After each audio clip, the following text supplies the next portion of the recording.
Good morning and thanks for joining us on Wake Up Washington. I'm Hilary Lane. Meteorologist Melissa Nord is here with all you need to know when it comes to this wintry storm. Melissa, what's it look like out there? You probably know that there are rating scales for tornadoes and hurricanes based on the strength of their winds. But the National Weather Service in Tulsa has come up with a way to rate ice storms. It's called the Sperry-Plitz Ice Accumulation Index. The scale goes from 1 to 5. It's all about how utility companies determine how much customers could be affected by ice storms and power outages. The index relies on forecast models just like the ones we use here. So when those change, the index rating also changes. And it was hardly the scene here this morning, but we're keeping tabs on the spots that are most likely to give you problems. For updated forecasts anytime, download our free WUSA 9 app. And I'll also be live on Facebook after the show this morning to give you the very latest. New this morning, Prince George's County Police found a man shot dead in a car overnight. They say it was just after midnight in Glen Ardent. The car was parked on Muserberg Court, that's right near Route 704.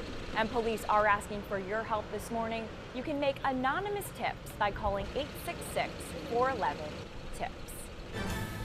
And happening today, there will be new protests against President-elect Donald Trump. The immigration advocacy group CASA is staging a We're Here to Stay rally. Now, it all starts at 11 a.m. at Metropolitan AME Church in Northwest Washington. Reverend Al Sharpton is leading another march today. It was set up by the National Action Network. Sharpton says he sees Trump as a threat to civil and voting rights. Marchers will gather at the National Sylvan Theater in Northwest Washington at 9.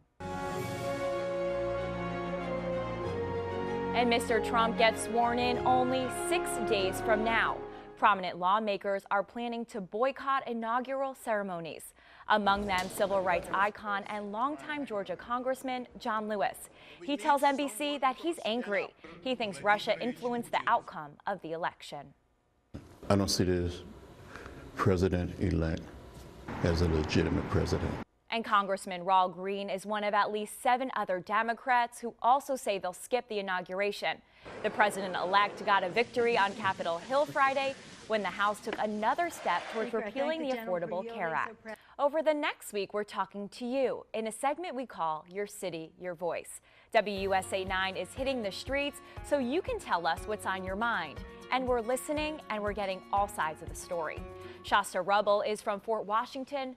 She says she's concerned about Mr. Trump's businesses. She fears there's a conflict of interest now that he's going to be president.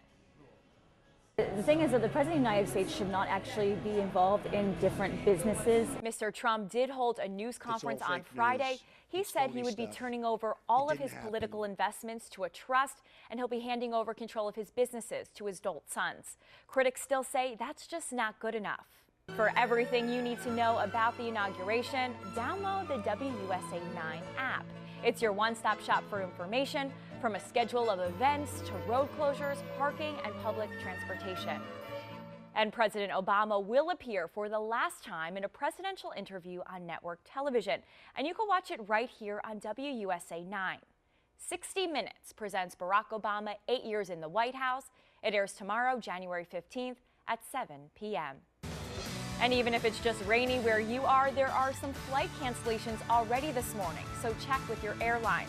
And in a few places, roads could get icy. We'll check on any trouble spots coming up.